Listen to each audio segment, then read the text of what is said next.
What do you hope to hear from Governor David Paterson when he gives his economic speech later today? The facts of how challenging the crisis is that we're about to face.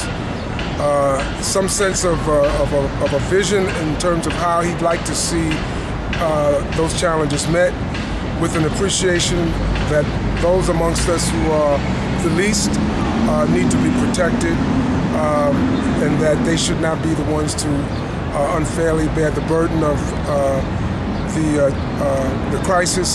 There are those who I believe have benefited to some extent during this period, and we need to recognize who they are and see how they can contribute to the solution. You know, we need to make sure that some of our very important basic concerns, particularly in terms of education, affordable housing, and I talk about affordable in terms of what meets the needs of people's pocketbooks, not just in terms of some formulation. And I think that we also need to begin to set a tone through this presentation that challenges those of us in the legislature to meet our end of the responsibility as well, and to really measure up to what has to be done.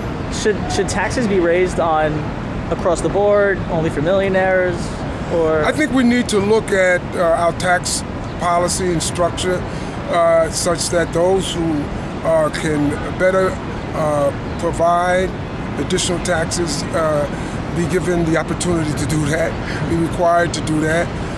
I think that there have been some years in which some have benefited from what I could consider to be an unfair tax structure.